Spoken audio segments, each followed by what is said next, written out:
Sir Akkineni Nagarjuna, Balayya Babu మొన్న జరిగిన స్వర్ణోత్సవానికి అంటే 50వ ప్రోగ్రామ్‌కి దానికి రాలేరు అని చెప్పేసి మనం ఇంతకు ముందు కూడా మాట్లాడుకున్నాం.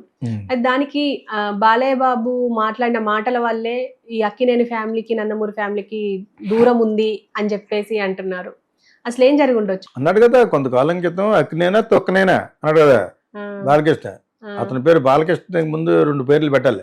నోటిదోలు బాలకృష్ణ ఎన్‌డి. హ్మ్. అతని యొక్క లక్షణం అతను అలా నోటిదోలతో మాట్లాడకపోతే బాలకృష్ణ అనుకోరు ఎవడన్నా మరీడా అనుకుంటాం. అలా మాట్లాడితేనే మంచి ఎలక్ట్ అవుతారన్నమాట అతని ఫ్యాన్స్ మళ్ళీ అటు అందరూ. నోటిదోల ఎందుకు వస్తుంది? బాగా గర్వం. మేం వాళ్ళ ఫాదర్ కూడా అంతే. మేం కృష్ణదేవరాయలా ఫీల్ అయిపోయాడు. రాజశేషనంత మంది కృష్ణదేవరాయలు అట్లీస్ట్ కృష్ణుడు రాముడు అంటే వేసి అలా అయిపోయాడు.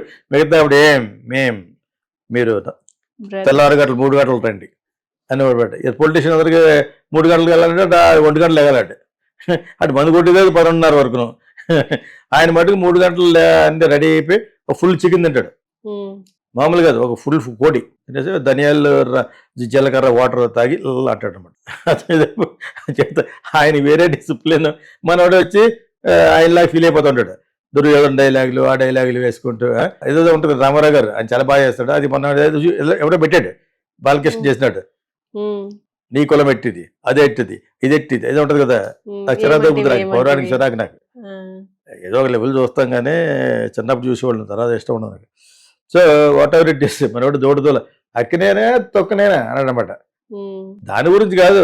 ఇప్పుడు అతను అదేదో పోయి ఓ పక్కనేమో అదే టైంలో బిగ్ బాస్ అతనేమో కళ్యాణ మండపం కట్ చేశారు కదా. ఎన్ కన్వెన్షన్ ఎమ్ కన్వెన్షన్ అయిపోయింది. మూడు పోయిందా. దాని మీద అతనికి సింపతి కూడా లేదు. ఓ పక్కనేమో డబ్బులు వచ్చి బిగ్ బాస్ అక్కడికి వెళ్ళి లోపల ఈశ్వరుడు గరళ కంఠంలో విషాన్ని దాచుకున్నట్టుగాను బాధనంతా దాచుకుని మళ్ళీ అక్కడ వెళ్ళి మాట్లాడడం అదేమైందా. సో దానికి మధ్యరాక నీ పానకంలో పిడకల బేటలాగా నువ్వేమన్నా గౌతమ బుద్ధుడివా లేకపోతే అశోక చక్రవర్తివా? నువ్వు 50 సంవత్సరాలు నిన్నే చిన్న జీవితానికి వచ్చేయడానికి వస్తారు. నీకు తబలా కొట్టే వాళ్ళు వస్తారు. ఆ మెయిన్ తబలా ఎవరో చిరంజీవి. ఎందుకంటే అతను అందుకే పిలిచారు. చెప్పాం కదా మొన్న దాసనారాయణ ఎందుకు పిలిచేవారు? తిట్టి కాకుండా తిట్టేవాడు చిరంజీవి. నేను ఆ స్టార్స్ నేను ఇంటి దగ్గర ఆ మన్నాడు ఎవరన్నా ఇటువంటి ఫంక్షన్ వచ్చినప్పుడు సార్ మీరు రావాలి సార్ అంటే వస్తాను అని అనమాట దాసనారాయణ గారు. అక్కడికి వెళ్ళి బాగా మాట్లాడేవాడు. ఆ మన్నాడు వెళ్ళి మీరు అంత బాగా మాట్లాడారు ఇప్పుడు డేట్లు ఇస్తారంటే ఎవరు ప్రశ్న పిల్లలు చెప్తాను నా కొడుకులు అనేవాడు అనమాట. అదంతా మీకు అది దాసనారాయణ గారి స్టైల్. ఇప్పుడు దాసనారాయణ గారి పొజిషన్ చిరంజీవి తీసుకున్నాడు. ఎందుకంటే ఆయన పెద్ద మెగాస్టార్, వయసు అయిపోయింది. ఇప్పుడు ఆయన వెనకాల 10 మంది స్టార్లు వీళ్ళందరికీ కూడా ఆయన మెగా ట్రీ ఎన్ని జరుగుతున్నాయి కాబట్టి ఆయన వెళ్ళి సెటిల్డ్ హ్యాపీగా ఒలింపిక్స్కి వెళ్ళి ఎంజాయ్ చేస్తున్నాడు విత్ వైఫ్. పాప ఆవిడ నడలేకపోయినా ఆయన కూడా వెళ్ళిపోతుంది ఆవిడ. చిరంజీవి సాంగ్ మ్యాన్ కదా, అంతతో పాటు నడాలంటే కష్టం. So everyday good night good morning పెడతాడు పేజ్లో, మాకు వస్తే చాలా బాగుంటుంది. చాలా అందంగా ఉంటాడు యాక్చువల్గా. సో అతనికి ఇప్పుడు ప్రస్తుతం what ever you wants enjoying. This is what I want. You must enjoy life. That Chiranjeevi is doing. Beginning ఎప్పుడు అలా చేయలేదు అతను. అందరిలాగా పైకి వచ్చిన వెంటనే పేద ఇల్లు కట్టేసుకులేదు. లాస్ట్లో కట్టుకున్నాడు ఆయన. ఆ విషయంలో చాలా చాలా కంట్రోల్ పర్సన్. ఆయన ఏంటి అల్లు అరవింద్ ఏంటి వాళ్ళందరూ కూడా వెంటనే చూపించేసుకుంటారు. కొంతమంది డైరెక్ట్ వెంటనే పైకి వచ్చి 10 కోట్లు వస్తే అనుకోండి, ఇంకొక 10 కోట్లు అప్ చేసి ఇల్లు కూడా ఎత్తాడు. ఆ తర్వాత అన్ని సినిమాలు ఫ్లాపే. అలా ఒకటికి అయినాయి తెలిసిన వాడే, చిరంజీవి తీసిన వాడే అయినాయి. అటు వెంటనే మళ్ళీ ఇంట్లో ఇంకో ఫ్లాట్కి వెళ్ళిపోయాడు. అలాగే చెయ్యింది చిరంజీవి ఒకడే, ఇంక్లూడింగ్ అల్లు అరవింద్. వీళ్ళందరూ లాస్ట్లో కట్టుకున్నారు. ఇప్పుడైనా కట్టుకోకపోతే బాగోదు యాక్చువల్లీ. ఇప్పుడు ఏజ్ అయిపోయింది, అంత అయింది. Is enjoying it. In that way Chiranjeevi ఎవరైనా పిలిస్తే ఆ సినిమాని కూడా చూడకుండా పోడేస్తుంటాడు. దాసనారాయణ దగ్గర పొజిషన్ ఇప్పుడు ఎంత కాదనుకున్నా నాకు వద్దన్నా కూడా ఆ పెద్దరకంతో చాలా బాగా మాట్లాడేస్తుంటాడు. ఆ నట విఖ్యాత సార్వభౌమ అంటాడు మనది అన్న చూశానమాట నేను. అన్ని మాట్లాడేస్తాడు. ఈ రోజున బాలయ్య అంటే ఏంటనుకున్నావు, ప్రపంచం అంతా ఇలా ఆ టైంలో మాట్లాడనమాట. మనకి సిగ్గేస్తూ ఉంటుంది అది వింటూ. మానవ ఉన్నవాడు ఎవరికైనా సిగ్గేస్తూ ఉంటుంది. అంచేత కడుపు చేస్తానంటే ఏమంటుంది నువ్వు గడ్డి సైడ్కి ఇలా పెట్టి ఇప్పుడు ఇటువంటి అన్ని చేసిన వాడిని చూసి అలాంటి పొగడదు ఎలా కనిపిస్తుంది మనకి, నవ్వొచ్చేస్తూ ఉంటుంది నాకు ఉంటుందా. సో నేను అలా ఫీల్ అవుతాగా చెప్తాను నేను. కాస్టింగ్ కౌచ్ లేదు, ఇది లేదు, తక్కునేని తొక్కినేని అన్నవాడు ఎలా వస్తాడు. ఇతను ఆల్రెడీ వెనకన్వెన్షన్ పోయి తలగొక్కుంటున్నాడు మనవాడు. అందరూ వదిలేసి ముందు నన్నే లేపేసేయడం రేవంత్ రెడ్డి. ఓకే. సో అందులో పెళ్లి చేసుకున్న వాళ్ళు అందరూ వాళ్ళు చాలా ఫీల్ అయిపోతుంటారు ఇప్పుడు చాలా మందికి. అయినా అందులోనూ ఈవెన్ రేవంత్ రెడ్డి కూతురికి కూడా రేవంత్ రెడ్డి కూతురికి అతను ఫంక్షన్కి వచ్చాడా అవును. వచ్చాడా రాలేదా? జైల్లో ఉన్నాడా రేవంత్ రెడ్డి ఆ టైంలో? వచ్చారు. వచ్చాడు. సమంత వచ్చింది అవుట్, గోడెవడ వచ్చాడు ఆడ అవుట్. చేసిన వాళ్ళు సగం మంది పెళ్లి చేసుకుంటే సగం మంది డైవర్స్లు. అంచేత అవన్నీ పక్కన పెడితే అతను ఏదో బాధలో ఉన్నాడు. ఎవరో వెళ్ళేదారు, ఇంట్లో ఎవరు వెళ్తారు? రామారావు గారి కాడి నుంచి వీళ్ళిద్దరికి వైరం. ఆ 7 acres ఒకటి ఉంది అన్నపూర్ణ కింద. ఆయన చీఫ్ మినిస్టర్ అయిన వెంటనే దాని మీద ఖాళీ చేయమని నోటీస్ అన్ని చేయను అక్కడ ఎవరు తీసుకునే వాళ్ళు లేక. ఇది నాకు నాగేశ్వర గారు చెప్పారు. నేను అది ఈ విధంగా కొనుక్కున్నాను, ఈ విధంగా కొనుక్కున్నాను, అవి కూడా పూర్తిగా నమ్మలేము. రామారావు గారు బట్టి వచ్చిన వెంటనే కలిగేసాడు. దానివల్ల కోర్టుకు వెళ్ళి మొత్తం చేసుకున్నాడు. అది ఎప్పటి నుంచి అంటే ఎప్పటి నుంచో వీళ్ళిద్దరికి పడదు. స్టార్ డమ్లో కూడా వీళ్ళిద్దరికి పడేది కాదు. రామారావు గారికి మాస్ ఫాలోయింగ్ ఆయనకున్నారు. నాగేశ్వరరావు గారు కూడా మంచి రొమాంటిక్ ఫిల్మ్స్ అందరూ ఆయనకి ఫ్యాన్స్. నేను ఇద్దరే చూసేవాడిని.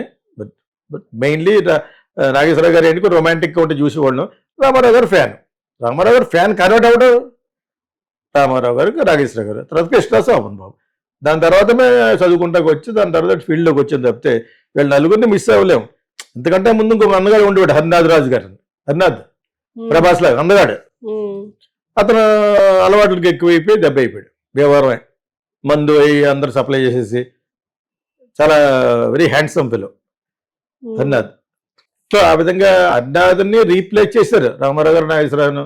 హరినాథే మొట్టమొదటి హీరో, హరినాథ్ రాజ్ గారు.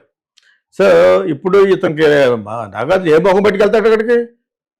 మొన్న ఎంతమంది కన్వెన్షన్ కొట్టేశారు అని చేత వచ్చాను అంటాడా? నేను తొక్కినేని అని వస్తాడా? నువ్వు అక్కినేని తొక్కినప్పుడు ఎందుకు వస్తాడు? ఇన్ని ఉన్నాయి. ఇవన్నీ ఇప్పుడు ఎందుకు ఆపాదిస్తారంటే బాలకృష్ణ అనుకుంటాడు అందరూ మర్చిపోతారు. అంటే భీమ్ కృష్ణదేవరాయలు టైప్ కాబట్టి అందరూ మర్చిపోతారు. ఆడు మర్చిపోతాడు? ఎందుకు మర్చిపోతారు?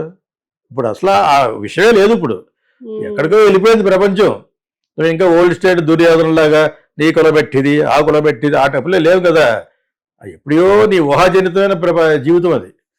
అంతేగాని నువ్వు ఏదో చెప్పేసుకున్నంత మాత్రం నమ్మేయడానికి జనాలు అంత అమాయకులు కాదు కదా. No young fellow will relate to this people. Old అయిపోయిన స్టార్లు ఎవరు రిలేట్ చేసుకోరు. అయినా కూడా ఉంటారు తోటిగా చాలామంది. భూమి కదిలిపోవడం, ఇలా దుమ్మంతా ఎగిరిపోవడం ఆ టైప్లో సినిమాలు చూసేవాళ్ళు ఇంకా ఉన్నారు. మాస్ మీడియా ఏం చేస్తాం మరి? We cannot help it. So Nagarjuna వెళ్ళలేదని కూడా రాడని అని అందరికీ తెలుసు. ఎందుకు వస్తాడు?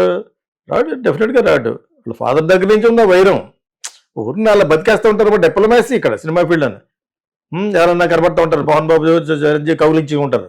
వాళ్ళిద్దరు లోపల మండిపోతూ ఉంటుంది. లోపల మండిపోతా నటించడం. నరుడి బతుకు నటన ఈశ్వరుడి తలుపు ఘటన అన్నాడు వేటూరు గారు సాగర సంగములో. నేను ఎప్పుడు అదే పాట కోట్ చేస్తాను. సింగపూర్లో దాన్ని ఇంటర్వ్యూ చేశారు. రేడియో, మంచి రేడియో ఎఫ్ఎం. అక్కడ కూడా వాళ్ళకి అక్కడ డబ్బింగ్ వచ్చింది కాబట్టి చలంగేవలి అని ఈ పాట చెప్పాను. అందులోని సారాంశం నాకు చాలా ఇష్టం. మేము అసిస్టెంట్ డైరెక్టర్లు కూర్చుని వేటూరు గారు చెప్తుంటే రాసేవాళ్ళం.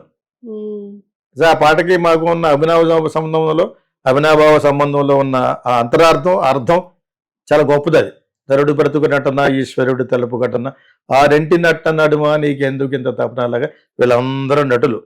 అక్కడే కాదు బయట నటులు. మన ఇండస్ట్రీలో